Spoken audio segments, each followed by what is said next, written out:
सर्वप्रथम आप आज का कोड देखिए, कितना सुंदर, कितना ऊर्जावान है।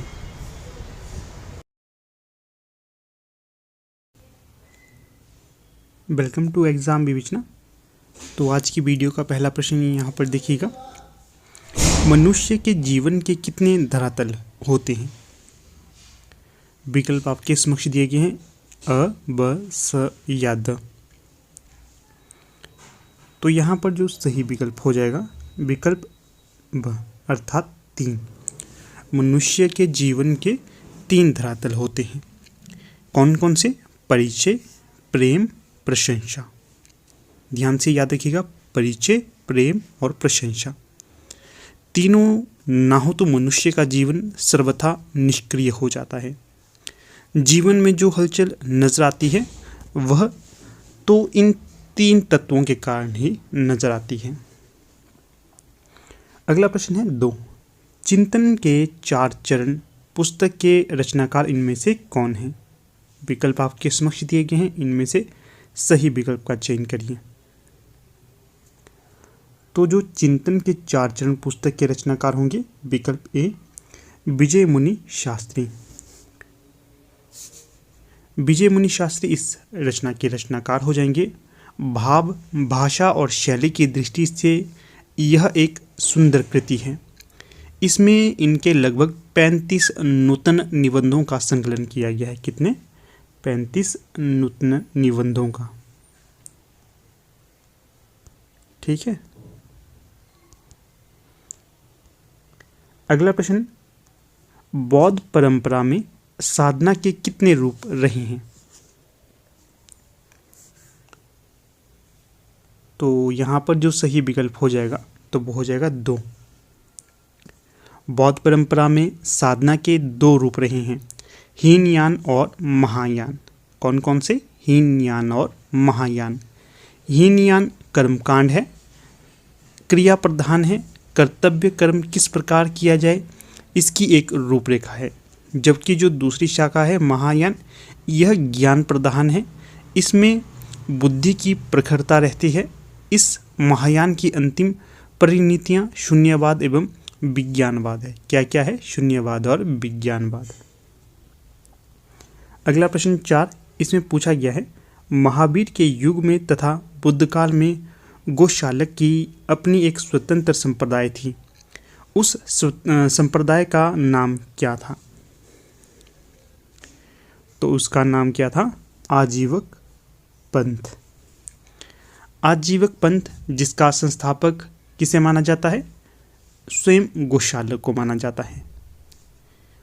उनका जो मुख्य सिद्धांत था नियतिवाद। जो गोशालक है, इनके संप्रदाय का जो मुख्य सिद्धांत रहा है, आजीवक संप्रदाय का नियतिवाद इसका मुख्य सिद्धांत था। महावीर और बुद्ध दोनों ने ही उसके इस सिद्धांत का जोरदार प्रतिवाद किया था। ये भी ध्यान रखना है आपने। और वीडियो अच्छी लगे तो इसे ज़्यादा से ज़्यादा लाइक, शेयर और चैनल को सब्सक्राइब करते रहिएगा। अगला प्रश्न है 5, जैन परंपरा का विचार क्या है? अहिंसा, अनेकांतवाद, विज्ञानवाद या शून्यवाद? तो सही विकल्प यहाँ पर हो जाएगा, जैन परंपरा का विचार है अनेकांतवाद। यह एक विचार है, एक दृष्टि है, एक पद्धति है सत्य के अनुसंधान की। भारत के कुछ विचारकों ने अनेकवाद को मानव मस्तिष्क की एक जटिल उलझन भी कहा है। ये भी ध्यान रखना है। अगला प्रश्न है, इनमें से कौन सा पुस्तकालय नालंदा विश्वविद्यालय में था? तो जो छठा विकल्प प्रश्न है, इसका सही जो होगा तो ये होगा विकल्प डी, उपयुक्त सभी। जो नालंदा विश्वविद्यालय था उसमें जो देखिए पुस्तकालय थे रतन सागर, रत्नोदधि, रतन रंजक, ये तीनों ही थे। जो थोड़ी सी व्याख्या यहाँ पर देख लेते हैं। नालंदा विश्वविद्यालय में 3 विशालकाय पुस्तकालय थे। 3 थे ये विशालकाय। ठीक है, एक तो रतन सागर हो गया, दूसरा रत्नोदधि और तीसरा रतन रंजक। देश विदेश के समग्र साहित्य का इनमें संग्रह किया गया था। फिर अगला प्रश्न है यहाँ 7। अबला जीवन हाय तुम्हारी यही कहानी, आंचल में है दूध और आंखों में पानी। ये प्रस्तुत पंक्ति तो पहले याद रखिएगा मैथिली शरण गुप्त की होगी। मैथिली शरण गुप्त का यह पद्य किस काव्य से लिया गया है वो यहाँ पर बताना है। तो जो 7वें का सही विकल्प हो जाएगा तो ये हो जाएगा उत्तम काव्य का उदाहरण है ये यहाँ पर, ठीक है, सही विकल्प हो जाएगा। जो ये पंक्ति गुप्त जी ने ली है इसमें यशोधरा के वियोग का वर्णन किया गया है। किसके? यशोधरा के वियोग का। और ये पंक्ति यशोधरा नामक इनका काव्य संग्रह है उसी से ली गई है। उनके वियोग का वर्णन यहाँ पर मिलता है। इसका मुख्यार्थ है आंचल में दूध और आंखों में पानी, आंखों में आंसू, परंतु व्यंग्यार्थ है वात्सल्य और वेदना। यशोधरा के चित्त में राहुल के लिए वात्सल्य और सिद्धार्थ के लिए विरह वेदना भरा है। यहाँ व्यंग्यार्थ में चमत्कार है, वाच्यार्थ में नहीं। अतः यह पद्य एक उत्तम काव्य का उदाहरण प्रस्तुत करता है। अगला प्रश्न है 8। शैली की दृष्टि से काव्य कितने प्रकार के होते हैं? शैली की दृष्टि से काव्य 3 प्रकार के होते हैं। थोड़ी सी व्याख्या दे देता हूँ कौन कौन से होते हैं। तो एक तो हो गया पद्य काव्य, दूसरा गद्य, तीसरा मिश्र अर्थात चंपू, ठीक है, पद्य गद्य और चंपू।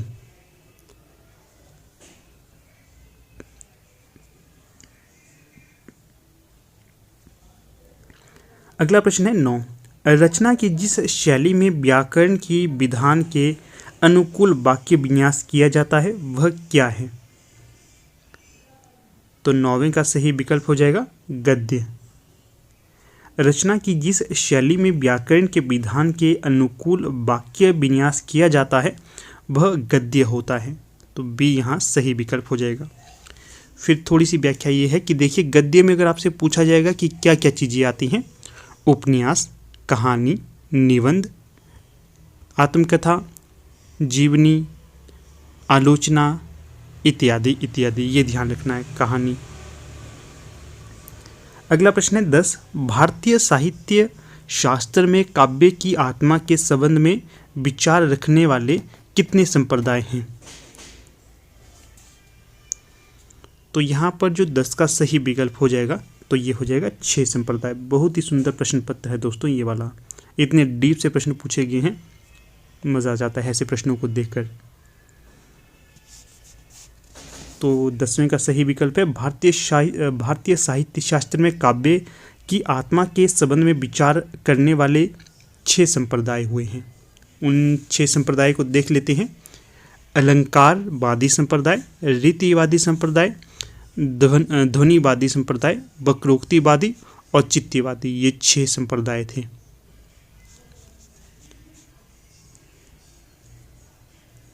एक यहाँ से छूट गया, रुकिए। तो देखिएगा ये 6 संप्रदाय कौन कौन से थे। एक तो मैंने जैसे कि आपको बता दिया, एक तो था अलंकारवादी संप्रदाय या फिर सीधे अलंकारवाद कह दें। दूसरा था इसमें रीतिवाद, तीसरा ध्वनिवादी, चौथा वक्रोक्तिवादी, पांचवा औचित्यवादी और छठा था रसवादी। फिर से बताऊंगा, अलंकारवादी या फिर रसवादी, सबसे पहले रखते हैं रसवादी, अलंकारवादी, रीतिवादी, ध्वनिवादी, वक्रोक्तिवादी और औचित्यवादी। ये ध्यान रखना है आपको, यहाँ से आपको प्रश्न बन सकता है। अगला प्रश्न देखिएगा यहाँ 11। इनमें से किसने ऋग्वेद में मंत्रों की रचना की थी? तो यहाँ पर जो सही विकल्प हो जाएगा तो वो हो जाएगा विकल्प डी, उपर्युक्त सभी ने की थी। विश्वबारा, घोषा, लोकमुद्रा, इन तीनों ने ही ऋग्वेद के मंत्रों में अपनी महत्वपूर्ण भूमिका अदा की थी। जैसे आप लोग अवगत होंगे कि जो वैदिक युग था इसमें शिक्षा के क्षेत्र में नारी को अत्यंत महत्वपूर्ण स्थान दिया जाता था। इसी के तहत जो ऋग्वेद के मंत्र थे इसकी रचना में इन तीनों नारियों ने महत्वपूर्ण भूमिका अदा की थी। फिर अगले प्रश्न को देख लेते हैं 12। इसमें पूछा गया है मुख्य रूप से प्रकृति कितने रूपों में काव्य सहित चित्रकला आदि में चित्रित हुई है? तो सही विकल्प हो जाएगा 10। मुख्य रूप से प्रकृति 10 रूपों में काव्य सहित चित्रकला आदि में चित्रित हुई है, जो इस प्रकार से है: आलंबन, उद्दीपन, संवेदनात्मक, वातावरण निर्माण, रहस्यात्मक, प्रतीकात्मक, अलंकार योजना, मानवीकरण, लोक शिक्षा और दूत या दूती के रूप में। ठीक है, ये 10 होंगे। यार अगर थामता ना पथ में उंगली इस बीमार, उम्र की हर घड़ी बेश्या बन जाती, हर आंसू आवारा होता, इनमें से किसकी पंक्तियां प्रस्तुत पंक्तियां हो जाएंगी? 4 विकल्प दिए गए हैं, इनमें जो सही होगा उसका चयन करना है।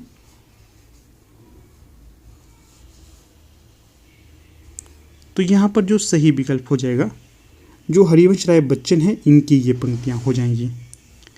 कवि वचन कहते हैं, यदि संसार में प्यार मनुष्य के लिए एक सुकून या संबल बनकर ना आया होता तो वह अपने को निसहाय अनुभव करता, उसकी हर घड़ी बेश्या बन जाती और हर आंसू आवारा बन जाता, यह जीवन सूना सूना लगता, चारों ओर दुख दुख ही होता। ठीक है, मधुशाला, मधुबाला, ये इनकी प्रमुख कृतियां हैं। फिर अगला प्रश्न है यहाँ पर 14। यो अकेले, यहाँ होता यो अकेले में कभी आए याद मेरी, सौगंध मेरे प्यार की, मनुहार की उदास मत होना। फिर से देखेंगे, यो अकेले में कभी आए याद मेरी, सौगंध मेरे प्यार की, मनुहार की उदास मत होना, यह किसकी कविता है? विकल्प आपके समक्ष दिए गए हैं यहाँ पर, तो सही विकल्प का चयन करिएगा। 14 का सही विकल्प हो जाएगा विशव मोहन माथुर की ये पंक्तियां हो जाएंगी। ठीक है, ये जो देखिए इनकी कविता थी उदास, कौन सी थी? उदास। इस कविता से ये पंक्तियां उद्धृत हैं। उदास मत होना, ये पूरा इसका शीर्षक था। इसमें एक प्रेमी की अपने के साथ ही इतना निर्दयी है कि उसके माथे पर पतिता का कलंक लगाकर दुखावस्था में मरते देखना चाहता है। क्या वह नारी नहीं है? क्या नारी के पवित्र मंदिर में उसका स्थान नहीं है? प्रेमचंद लिखित किस पुस्तक से ये पंक्तियां उद्धृत हैं? यहाँ पर 4 विकल्प दिए गए हैं, इनमें से एक का सही चयन करना है। तो यहाँ पर जो सही विकल्प हो जाएगा, मानसरोवर से ये पंक्तियां उद्धृत हैं। प्रेमचंद के इन शब्दों से स्पष्ट होता है कि वेश्या से भी एक सन्नारी का व्यक्तित्व प्राप्त करने की कितनी तीव्र तड़प है। मानसरोवर में माधुरी के ये शब्द इस तथ्य के ज्वलंत प्रमाण हैं। किसके ये कथन हो जाएगा? तो जो मानसरोवर है इसमें माधुरी का ये कथन हो जाएगा। ठीक है, पूछा जाएगा किसने कहा था, तो ये माधुरी ने कहा था। फिर है अगला प्रश्न 16। महाभारत के अनुसार याज्ञवल्क्य के कितने शिष्य थे? तो सही विकल्प हो जाएगा 100। सी सही विकल्प हो जाएगा यहाँ। महाभारत के शांति पर्व के अनुसार याज्ञवल्क्य के 100 शिष्य थे। कौन से पर्व के अनुसार? शांति पर्व।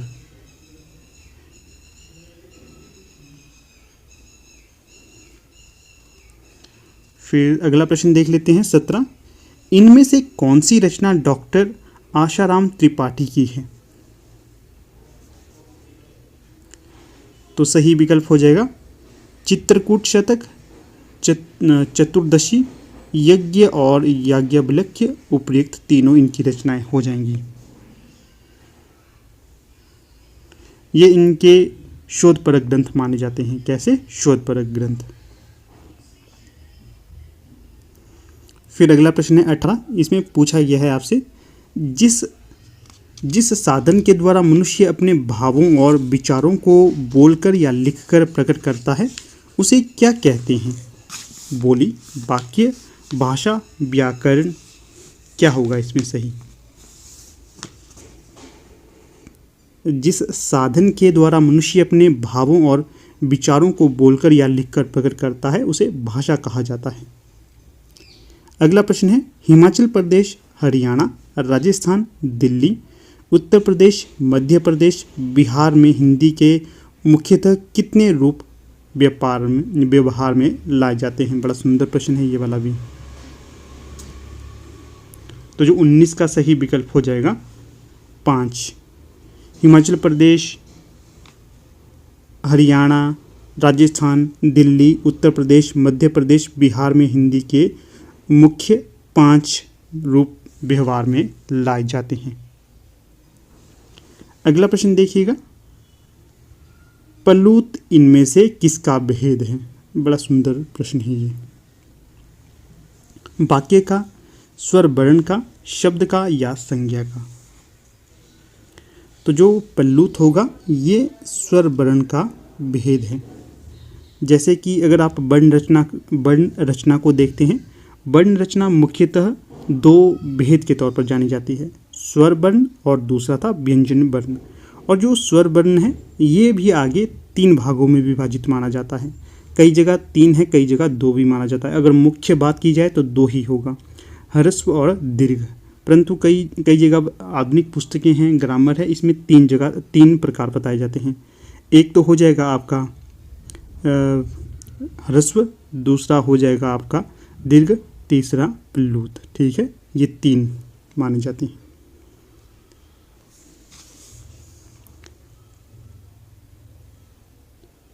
फिर देखिएगा, उच्चारण में लगने वाले समय के आधार पर स्वर के 3 भेद हैं। जैसे कि मैंने आपको बताया, ह्रस्व, दीर्घ और प्लूत।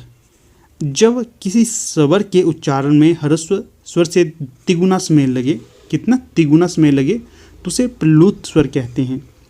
प्लूत स्वरूप का निर्देश करने के लिए संस्कृत के स्वर के आगे जैसे ओम या इस तरह का जो चिन्ह लगाया जाता है, किस तरह का, इस तरह का। ठीक है, ये जो चिन्ह होता है ये होता है प्लूत का। उदाहरण के लिए राम, राम इसके आगे हम ये लगा देंगे, ये प्लूत का चिन्ह हो जाएगा राम। फिर ओम देखिए, इस तरह से ओम का लगा देंगे, फिर ये काफ़ी लंबी ध्वनि जाती है, ओम जैसे ऐसे ध्वनि आती है ना लंबी। ये मेरे कहने का तात्पर्य यहाँ पर है। फिर देख लेते हैं अगले प्रश्न को, 21 को। इसमें आपसे पूछा गया है, क से लेकर ह तक के 33 व्यंजनों के कितने भेद किए जाते हैं? 3, 11, 22 या 33? 21 का सही विकल्प कौन सा होगा? तो जैसे कि मैंने आपको बताया, क से लेकर ह तक के 33 व्यंजनों के 3 भेद किए जाते हैं। कौन कौन से? स्पर्श, अंतस्थ और ऊष्म। स्पर्श, अंतस्थ और ऊष्म, ये 3 भेद। स्वर याद रखिए, 11 स्वर हैं, 33 व्यंजन है। वर्णों की संख्या 11 स्वर, 33 व्यंजन, वर्णों की संख्या 52। अगला प्रश्न देखिएगा 22, इनमें से किस वर्ण का उच्चारण स्थान स्वर यंत्र है? तो यहाँ पर सही विकल्प हो जाएगा विकल्प ब, ह। जो ह है, ह वर्ण है, इसका उच्चारण स्थान स्वर यंत्र है। स्वर आप उच्चारण करके देखिए, ह का, ह। तो जो हमारे स्वर यंत्र है यहीं से इसका उच्चारण स्थान होता है। इसके वर्ण ध्वनि का नाम अली जीवा है। अली जीवा, ये लिखकर बता देता हूँ आपको, अली जीवा। ये देखिए, यह इसके उच्चारण स्थान का नाम होगा, इसके वर्ण ध्वनि का नाम। वर्ण ध्वनि, उच्चारण स्थान नहीं, वर्ण ध्वनि का नाम। फिर है प्रश्न संख्या 23, इसमें क्या पूछा गया है, इनमें से कौन सा संघर्षी व्यंजन है? 4 विकल्प दिए गए हैं, इनमें से सही का चयन कीजिए। देखिए, विकल्प ए यहाँ पर सही हो जाएगा। जिन व्यंजनों के उच्चारण में वायु घर्षण पूर्वक निकलती है उसे संघर्षी व्यंजन कहते हैं। फिर से रिपीट करूँगा, जिन व्यंजनों के उच्चारण में वायु घर्षण पूर्वक निकलती है उसे संघर्षी व्यंजन कहते हैं। श, श, सह, ख, ज, फ आदि संघर्षी व्यंजन हैं, याद रखिएगा। अगला प्रश्न है यहाँ पर 24। इसमें आपसे पूछा गया है, थोड़ा सा बड़ा कर देते हैं। सुंदर की उत्तमावस्था इनमें से कौन सी होगी?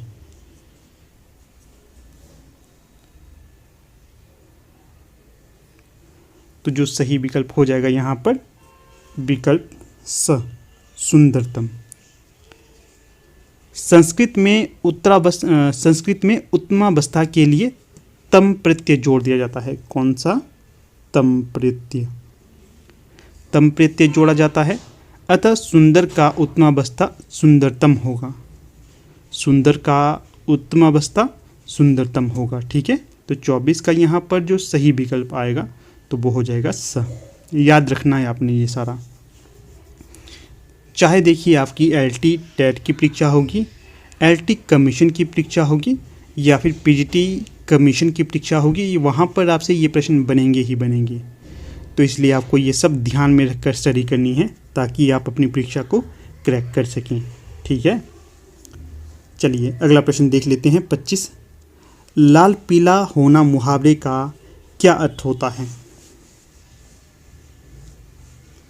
क्रोध आना, क्रोध को रोक लेना, अपमानपूर्ण उत्तर देना, बेकार बैठना।